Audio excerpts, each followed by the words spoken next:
Guided selling from RingDNA makes your entire sales team more effective by revealing exactly what reps should do and when to do it. Guided selling works by transforming sales data into a curated list of prioritized sales actions. So when reps start their day, they'll never again wonder which prospects and accounts or hot inbound leads to reach out to next. Guided selling even shifts reps' priority in response to real-time buying signals. Finally, even new reps can sell like seasoned ones. Let RingDNA be your guide to success. Learn more at ringdna.com/guided selling. That's ringdna.com/guided selling. I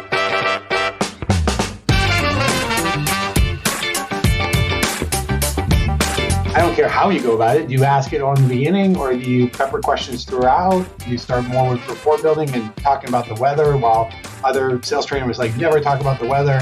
And so I really don't care how you go about it. I just need these 5 things to figure out on the first call, right? And then on the second call, these are the things you need to figure out, but you can do it however you want, right? Because a big part of sales, which is the thing I love the most, is the interaction part. It's the storytelling. It's the engagement. And now that we're doing it on video, it's not nearly the same, because you don't walk out of a Zoom call and even though you think you've crushed it, and you're like, oh my God, this was amazing. It's not the same as if you were in person. You go in to see a huge customer or a prospect, and you're there to present, and you're going in person, and you have that connection, and then you walk out, you're like, oh, you feel like $1 million. That was so exciting. I don't get the same from the Zoom call.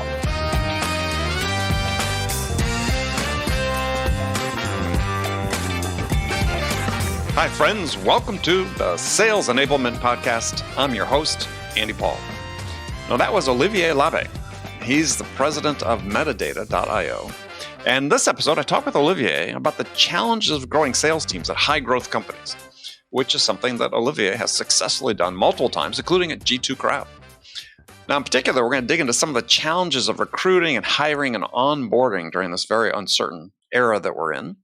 And we also dive into the topic of performance improvement, meaning how do we train and coach improved performance in individual sellers? And then perhaps we go even more interesting. We go deep onto how to improve sales manager performance. Because research has shown that effective management and coaching has the biggest impact, positive impact on individual sales performance. So we get into what needs to be done to help managers rise to the task to help their people improve their performance. So stick around. This is another fun conversation.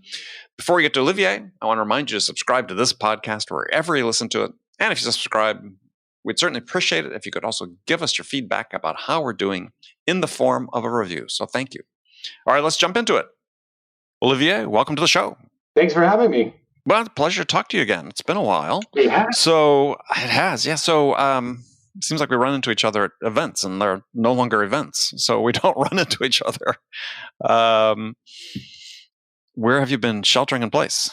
I've been sheltering in place in my house in Lafayette, which is in the East Bay in the Bay Area.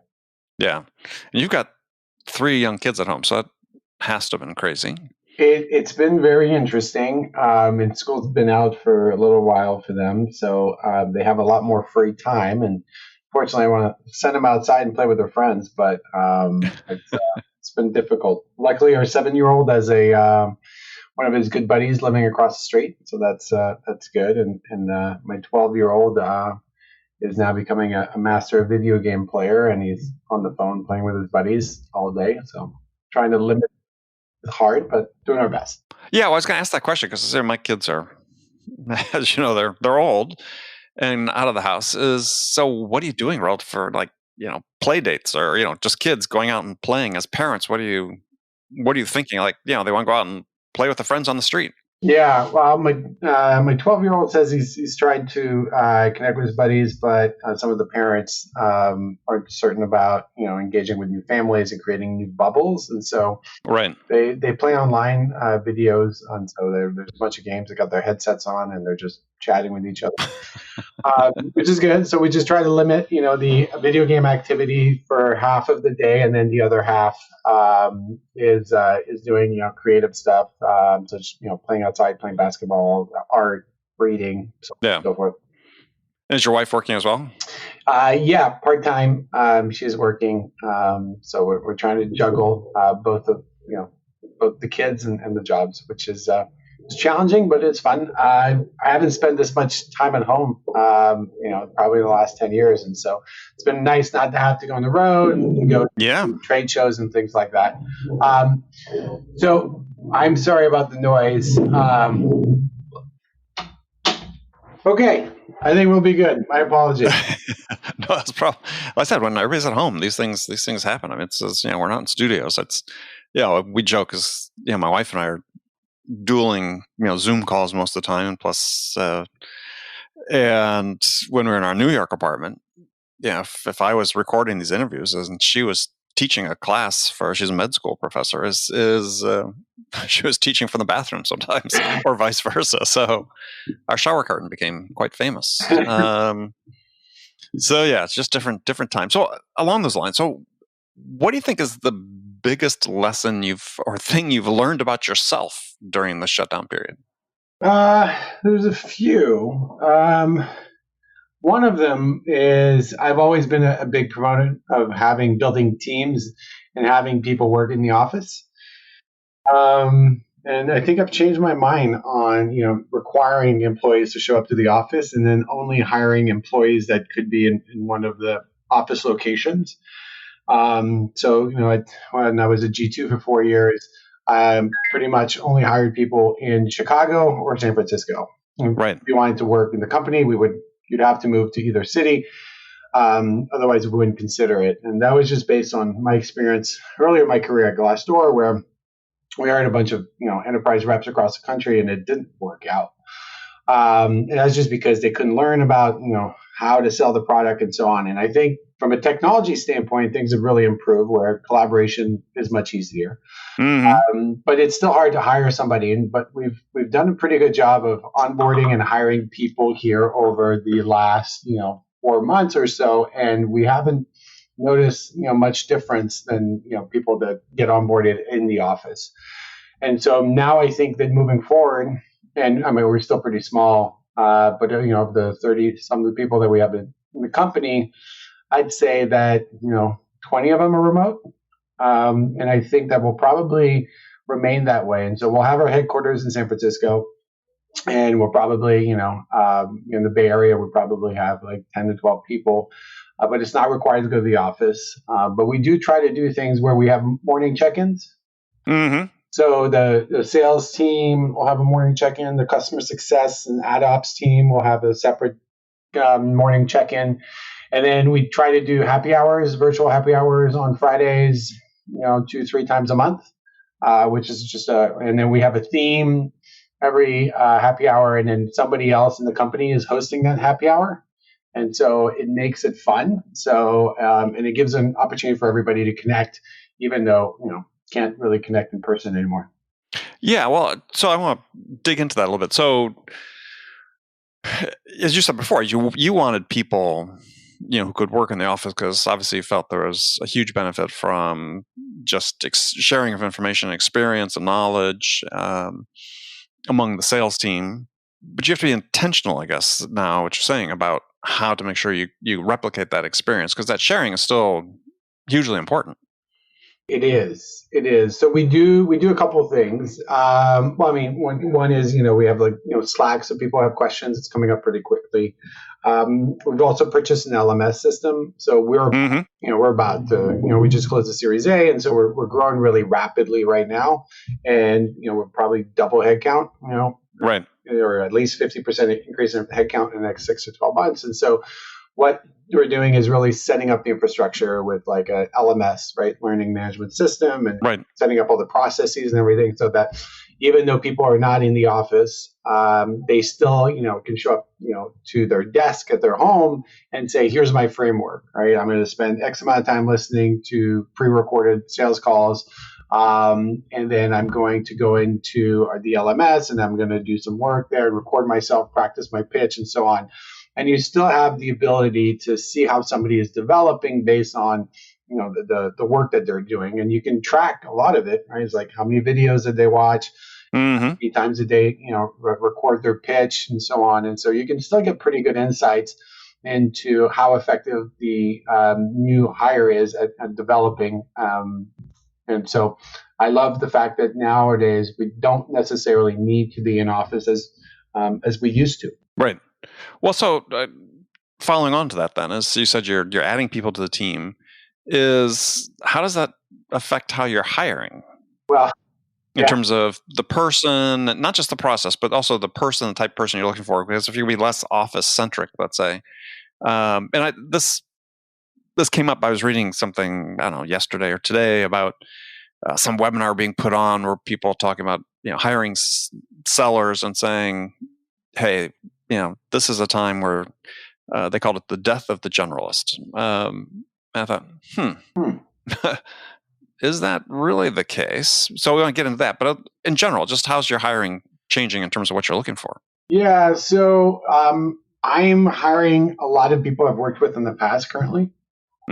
So I've been doing startups for a while now, and so right. good network of people that I've hired over the years, and so a lot of those people have reached out and said, "Hey, I'm interested in considering." So one of the things, so we had one salesperson when I started, and now we're up to 5, and we're hiring a couple more.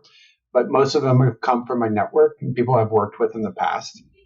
Obviously, as we keep scaling, it's not going to be doable. But right now, we're still a very small, nimble team, and everyone has already worked together on the sales side and even maybe on the customer success side as well. And so right now it's pretty easy. But as we keep growing, it'll be interesting to see how to hire people that no one knows in the company, and how do you get them to be part of the culture? Right. Because it's really easy when everyone knows each other. But when you don't, and you come out and you're the only employee that's new, that's in a different town, don't know anybody in the company, how do you get them to be part of the culture and feel confident about engaging with people and so on? That's something that I haven't had to deal with yet. We haven't had to deal with yet. And it'll be interesting to see how it works. But right now we're probably hiring another 4 people on revenue teams in the next few weeks this month, and most of them, the ones that are pretty far along in the interview process, are people that we have worked with or know pretty well. And so our thoughts is we're going to keep doing that while we can still get really good quality based on our network. Eventually, that will be something that we'll have to do. And one of the things I'm thinking is we're probably going to have to hire. We don't have HR internally right now, but we'll have to hire, somebody from HR, and part of the job description will be maintaining a remote culture, and right. all of the ways that you need to involve that. So we do pulse surveys quite often with the sales team, and every employee in the company actually. Where are you at? Let's go. It's like an NPS, and like what can we do better? And we do those pretty frequently, every couple of weeks, I think. And we'll keep doing that. And we're talking about, doing remote performance reviews now. And we have our check-ins, and I make sure that every time we have interactions as a team, like the happy hour or the morning check-ins, the camera's always on. I've always been an early adopter with turning your camera on when you're having a conversation with anybody. And that's something that now there's a lot of stats around, having your video, even if the prospect doesn't have your video. If you have your video, your conversion rates are going to be much better. And so I think people are now getting more accustomed to just being on camera, for half the day. Yeah, I agree 100%. I mean, I even though ironically we're recording this audio only, but we did see each other with video first. But I'm same thing is, yeah, even if the prospect doesn't have their camera on, I'll have mine on. Okay. And I found that, I don't necessarily use the word shame, but it sort of shames them into turning their camera on. Yeah. And so, because there's just a sense of unease, and people think, well, this isn't in balance for some reason. So yeah, I'll turn my camera on. But I think, if anything, this pandemic has served the purpose of people finding out that they don't need to do their hair, they don't need to dress up, they don't need to, because we all have our shower curtains, our bedrooms as our backdrops, and perfection in this regard, no one expects it. Yeah. And so it's really just about seeing the person and not worried about what the background is. Totally agree with that. But I did want to follow up on one question though. So you're hiring people by and large, you said right now out of your network, people you've known. But I was curious because I wanted to ask you about this because this had triggered my thinking about this. These people are advocating on this webinar that this is the era of the death of the generalist in sales, and I just wonder what your thought is about that because I've sort of gone back and forth over the course of my career. I am the generalist in many respects. Mm-hmm. Even though I worked in tech until starting my own company 20 years ago, worked in tech, complex technical fields, and I was a history major. What did I know about technology? But I'm self-educated. But I knew when I had to bring the specialist in, right, to help me. I mean, in your business, what would a specialist be? So we're a MarTech. So what we do is we automate demand generation for B2B. Essentially, we use machine learning and things like that. Mm-hmm. So that we can create marketing campaigns, and then we tweak them based on the conversions that are happening, clicks, and so on, and how it's progressing through the marketing automation and the CRM, and is opportunities being created and so on. So we have an entire platform that is just builds demand generation, and right. like the middleware to the tech stack. And so what we're doing right now is I'm hiring people that know marketing, and so I am definitely not hiring generalists currently because we're still very small and we're growing. And so I'm mm-hmm.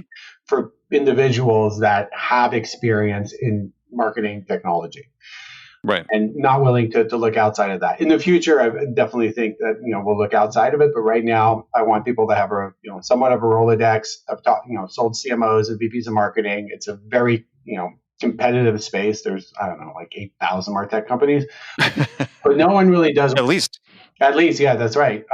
But nobody does exactly what we do because we use AI to automate demand generation, and all of the other platforms are workflow tools where you need a human to work the tool.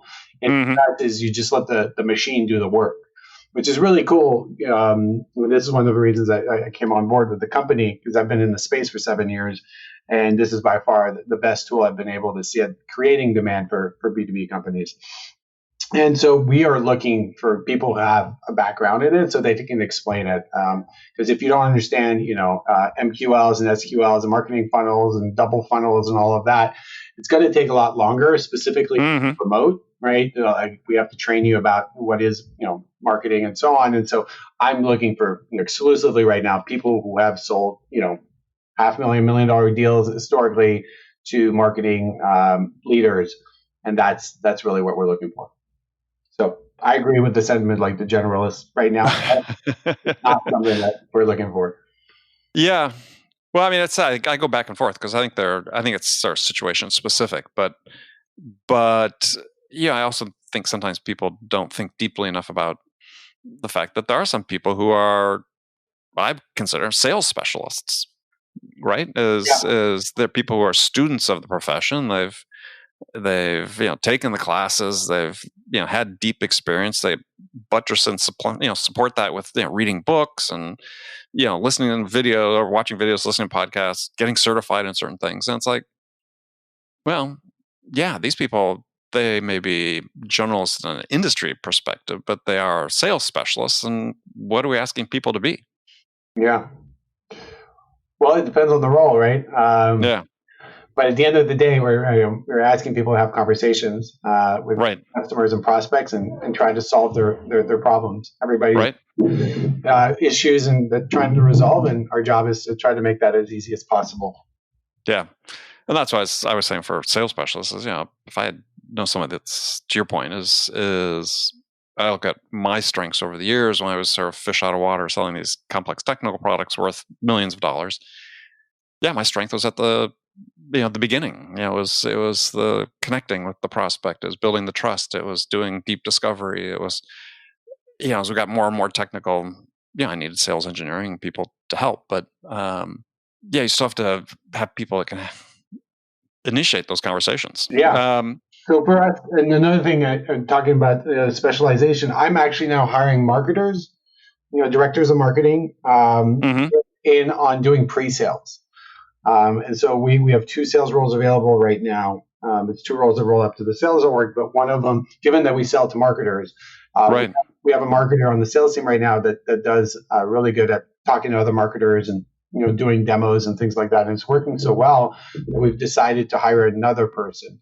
And so now Love we're it. having people who have been directors of marketing at companies, established demand gen workflows and programs, and that will come on board, and then they will be essentially like a spokesman that creates thought leadership, but then also is there to do the demo with the salesperson, so that a marketer be talking to marketers. So instead of feeling like your salesperson is selling you as a marketer, the marketer is just having conversation with you. The salesperson is still on the phone, and they do the qualifying and they'll do the closing part and the paperwork part. But we're putting marketers in the middle part of our sales conversation because at the end of the day, our job is to help the marketer be more effective at their job. Yeah. And trying to convince marketers to get robots to do their job that's been done by humans in the past sometimes can be difficult. And so we figure, let's have marketers explain why it makes sense to have, AI and machine learning, automate the workflows and make you obsolete.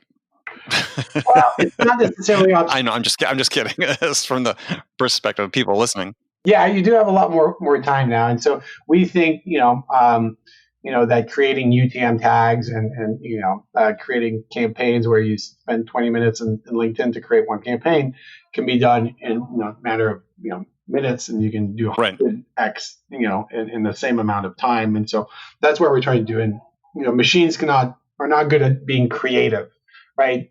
Doing thought leaderships and webinars and content.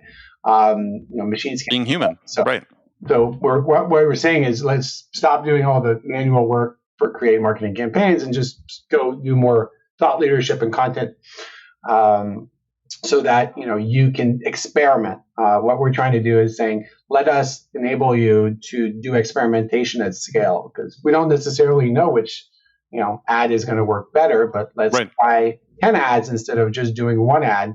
Let's get you to go build 10 ads, and then let's do multivariate experimentation, see which ads are performing better. So that's the way that we're thinking about it. Well, and to your point though, too, is I think too often people thought, well, geez, as an employee, part of my value, my differentiation is I know how to do these processes, these repetitive tests that could be mechanized or automated. And to your point is let's have the humans focus on the things that humans do best. Yes. And if we can use AI and machine learning to do the others, perfect. And they should embrace that, not be afraid of it. Unless they're afraid of, the fact they don't know anything else other than the process. So no matter where your sales team is working from, RingDNA can enable them to be more productive and effective. RingDNA offers a complete platform for remote sales teams that gives reps the tools they need to connect with more prospects and create more opportunities and drive more revenue no matter where they're working from. And managers can get real-time insight they need to coach reps to success. Win more deals from anywhere on the planet with RingDNA. Learn more about how RingDNA helps remote teams at ringdna.com/remote work. That's ringdna.com/remote work. Question for you is what I've been asking a lot of people recently is, and you've been in sales for quite a while, is how did you learn how to sell? Who taught you? Yeah, that's a really good question. I haven't thought about that in a while. So there's two people. There's really two areas where I learned a lot about sales. So my first one is I came out of college. I studied economics. I said, I want to be a financial advisor, do wealth management, and I got this job. And I was still in my senior year in college. And I was introduced to somebody that was a broker at Smith Barney back then. And he took me on as an intern. And he taught me, and he came from Boston. Boiler room style is how he learned. And he brought, he made that a reality for me. And so I was pounding the phones. This is in 2001. So it's like people just lost all their money. And then I'm there trying to call them and say, hey, you want to talk about wealth management? And I got pretty good at talking on the phone. It was short conversations, just getting people not to hang up the phone and open up, ask questions, send a follow-up email. But that was the first job I had. in sales was just pounding the phones and trying to book meetings for some financial advisors at Smith Barney, which is now part of Morgan Stanley. And I did that for about a good 6 to 9 months pretty effectively. And then I transitioned as a full-time job at Smith Barney. And I think I worked there for a couple of years early in my career. And that taught me how to do prospecting, taught me how to get on the phone and just, activity based and so on. And so that was really good experience. Really hard, but really good.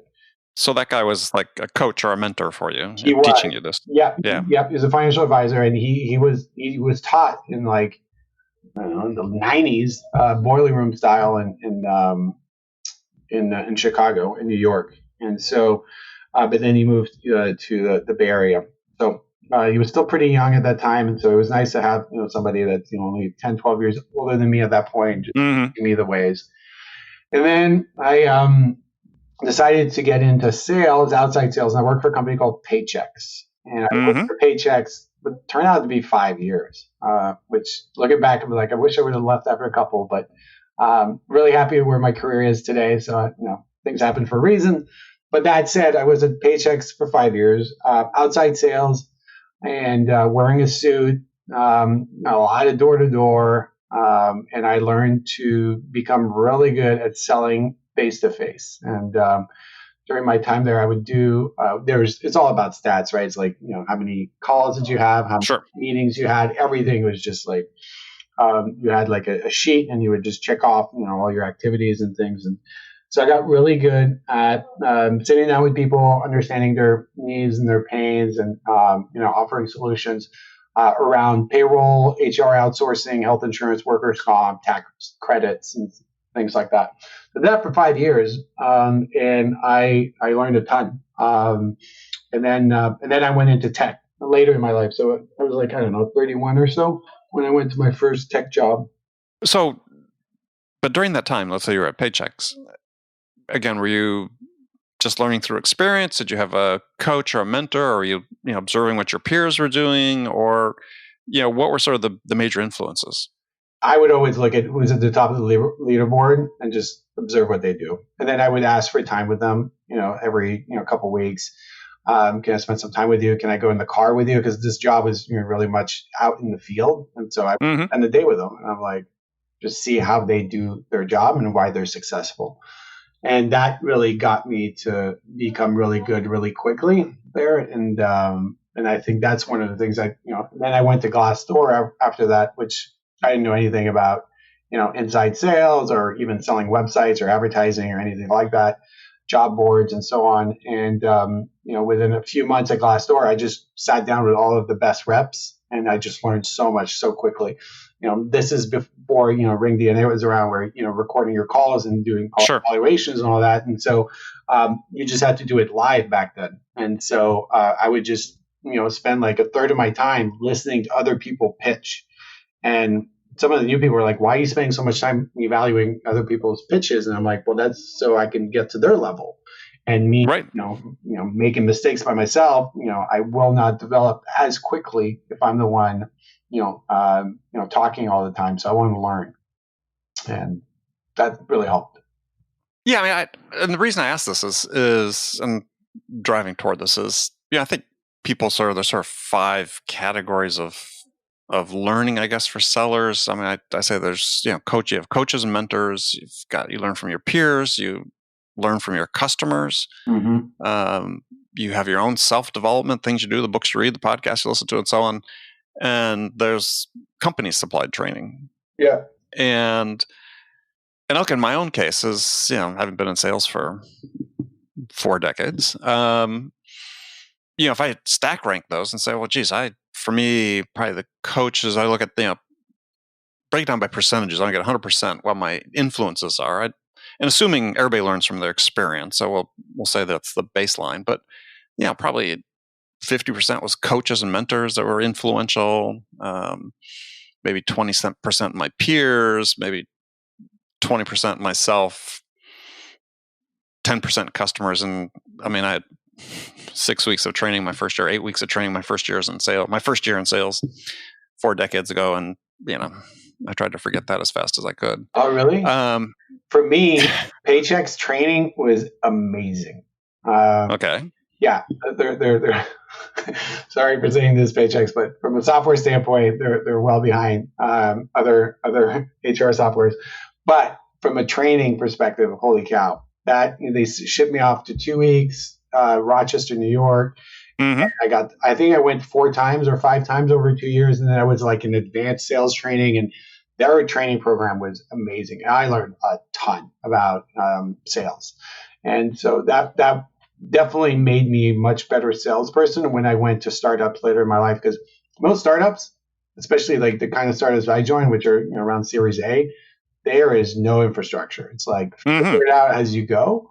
And a lot of people struggle with that. And had I not had the 5 years of Paychex, having a really amazing sales training organization, I don't know that I would have been that effective so quickly. Right. My willpower and my work ethic is definitely there, but learning quickly and wanting to learn from others, I think a big part of that was, Paychex being able to offer really quality training programs for their employees. So if you had to stack rank yours and say, okay, coaching between coaches, peers, customers, training, and learning on your own, to sort of add up to 100%, where would it look like for you? I'm not sure, but I do think that I had some good mentors along the years that I've learned from, and some were my peers that I still considered mentors. And so I would say peers and mentors at the top, followed by training too. Mm-hmm. Yeah. Yeah, That's interesting. one thing I try to do, I've tried to do at the last several companies I've been at is, and this is the first time I've implemented a learning management system so early, is that, at Glassdoor, at G2, we lost a couple of years and that I didn't get the LMS in place early. And so me and my counterpart, Clay, who built out the sales org there, we were just had to repeat ourselves every training class because we didn't record everything. And so this time around, we're just going to do everything, record everything, right? And then we can update the content, but at least everything is always going to be saved so that when we hire somebody, we don't just have to keep repeating ourselves every month. The content's already created. Yeah, we can refresh it, but I just want to make sure that as we scale, we don't have to keep saying the same thing over and over to different people and maximize our time, which is something we didn't do effectively last time. So right now, you said you have 5 people in sales. Do they all report to you? No, so I moved out of sales as my day-to-day functions. Oh, that's right. Yeah. That's right. So currently I oversee the several teams, customer success, which is the first time that I'm overseeing customer success. And then we have ad operations as well, which is part of it. We also have partnerships, which I'm overseeing, and then sales. And so Clay Bentley, who he and I met at Glassdoor 10 years ago, he spent 4 years at G2, and then he came on board here as well. And so he's taken over sales, and so that's his day-to-day functions. I'm currently overseeing the customer success team. So there's 8 people on that team. So that's the team we're overseeing directly right now. And then partnership is a team of 1 right now. So, but those 3 teams are all up to me right now. Okay. Well, I meant to lead into a question about, in general, in terms of we're talking about how sellers learn. Is one thing that seems to be clear is that I believe is that really the biggest barrier. I think I spent a lot of time thinking about, okay, how do we improve the performance of individual sellers? And talk to tons of people about it on the show. I read a ton about it. Talk to experts about it, and it sort of coming down to this thought that the biggest barrier to improving the performance of individual sellers are sales managers. That we focus a lot on enabling sellers, but we don't spend much time thinking about how do we enable sales managers. And I've sort of come up with this idea that can sellers improve faster than the rate at which their sales manager improves?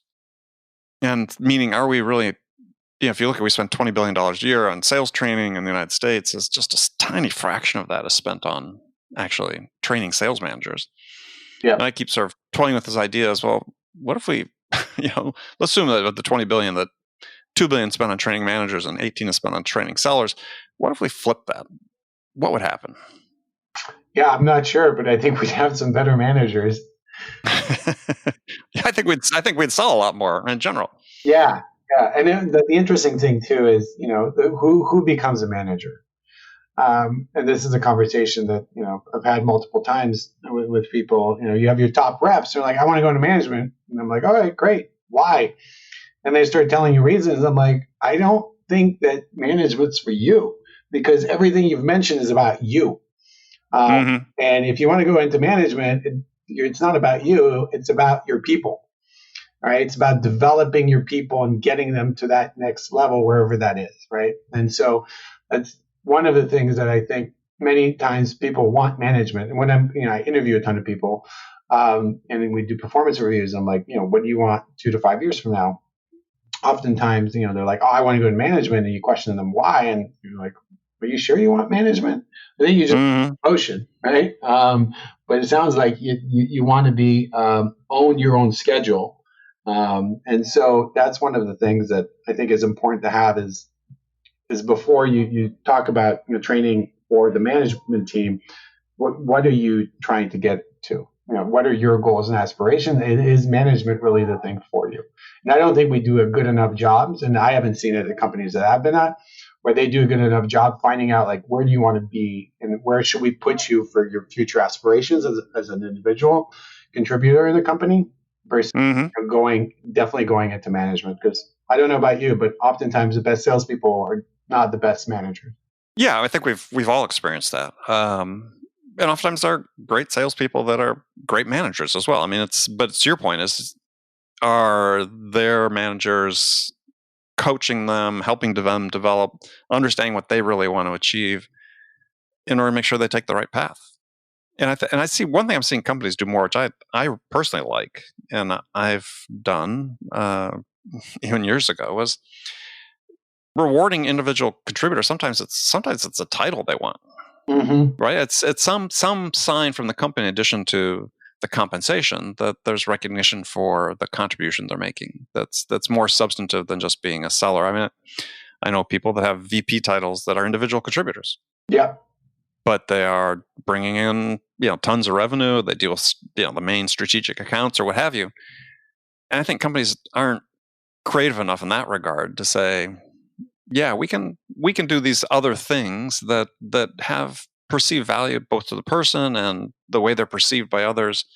Because I sometimes think people think that promotion is the only way to really have status. Yeah. Well, I mean, I think it's part of it. I think pay is a big part of it as well. But yeah, it's recognition or praise, right? That's usually the reason people are in sales is they want one or both, right? Praise or recognition. Or as I said, or both. Yeah. So, sort of last question for you is I was again reading something recently. I was talking about that a lot of what we're doing in sales in terms of training and some of the tools and technologies they're putting out are really geared to sort of dumb down sales. And I was struck by this phrase I read in an ebook put out by a sales tech SaaS company, sales tool, that said that the goal of their product was to reduce the reliance on the judgment of the seller. And you and I talked about earlier about having humans do the things that humans do best. And I thought, wow, that's really a slap in the face of sellers. Is the whole goal of this enablement product is to reduce our reliance on the judgment of that human who's the seller. I always feel like the goal of training and enablement should just be the opposite. I mean, are we dumbing down sales too much? I mean, I don't agree with that sentiment, right? I mean, because if you're going to remove and limit the scope of what the salesperson can do or say, and not trust them, right? Right. Hire somebody, you have to enable them. Like, I trust you. I hired you because you're really good. Here's a job. You're interested in a job. Here's like the training we're going to give you, and then I want you to go out and do it yourself. And when you need help, come to us, and we'll talk about it. And will teach you on how to, handle these situations as they come up. But you have to trust the people and enable them, because otherwise, it's just a job, and it's not your career, and they won't go, work really hard to be super successful for the company if they don't feel that the company trusts them. And so I think one of the most crucial thing about management is that, one is you have to understand what your employees want, right? What are their goals, life goals, career goals, so forth. And then two is tell them, like, I trust you, right? And I'm here to help you. So, they'll walk through, they'll break down walls for you if they think that you always have their back and you trust them. And removing that, I don't believe in it. I don't think. Yeah, I feel like the goal of enabling sellers is to enable them to better exercise their judgment, to be able to ask better questions, have a deeper understanding of the client and what they're trying to accomplish, and being able to gather and synthesize what they're learning into a proposal and an offer and a vision that is compelling. And I just don't see any advantage in trying to remove that part of the equation away from sellers. Totally agree. You need trust, and I wouldn't want to work for somebody who doesn't trust me and wants to put guardrails on my day-to-day task and micromanage me. It's probably one of the most effective ways to demotivate me, is to tell me, like, you have to do it this way, and you cannot go out of the limits, the box that we've put you in. That would be extremely demotivating. But isn't that a lot of what happens though in SaaS? I mean, the companies I talk to, there's a large fraction. We've got this process, and the process tends to be more about, from a management perspective, they want, above all else, they want compliance. And I don't know about you, and your early sales experience sounds like it's fairly similar to mine. I was out in the field, but talking to tons and tons of customers every day is, we had a process, but the expectation was that we were going to shape that process to fit our strengths as individuals. Yes, everybody's got secret sauce, right? Sales is really hard, and there's different people. There's people who are really good at relationships. There's people who are really good at challenging, and so on. So everyone's got their secret sauce, and I think that you need to empower that and let people figure it out and say, like, this is what works for me, and do it. But you do have a framework, right? You need to. If it's a qualifying call, you need to figure out, like, is there a budget, and what's, can they buy, and who else would be involved, and what's their timing, and what are their pains. You got to get that on the first call. Sure. I don't care how you go about it. Do you ask it on the beginning, or do you pepper questions throughout? Do you start more with rapport building and talking about the weather, while other sales trainer was like, never talk about the weather? And so, like, I really don't care how you go about it. I just need these, 5 things to figure out on the first call. Right. And on the second call, like, these are the things you need to figure out, but you can do it however you want. Right. Because a big part of sales, which is the thing I love the most, is the interaction part. It's the storytelling. Right. It's the engagement. And now that we're doing it, on video, it's not nearly the same. Right. Because you don't walk out of a Zoom call, and even though you think you've crushed it, and you're like, oh my God, this was amazing, it's not the same as if you were in person. You go in to see a huge customer or a prospect that's and you're there to present, and you're going in person, and you have that connection, and then you walk out, you're like, oh, you feel like $1 million. That was so exciting. I don't get the same from a Zoom call. It's it's okay, but I do miss the human interaction. You talked about trade shows. Like, I miss trade shows. I really miss going there, because I have tons of friends that work at other tech companies, and that's the one time a quarter, or every couple of months, that we hang out, is at a trade show. And now, like, there's none of that. We can text each other, but you don't have, like, the human interaction. And I think that's a big part of why I love sales so much, is that. And I don't want to make my employees feel like they have to follow my framework. As long as they do the couple of things that are required by the task, do it however you want. Well, I have to.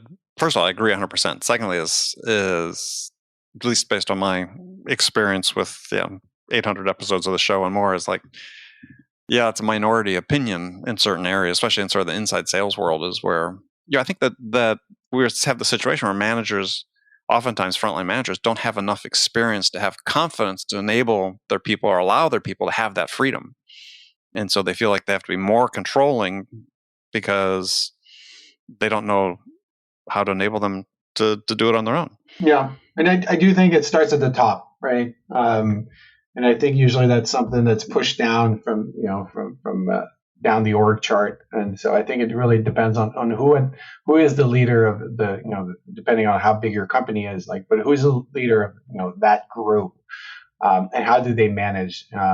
Because everybody else below will emulate what is coming from the top. Mm-hmm.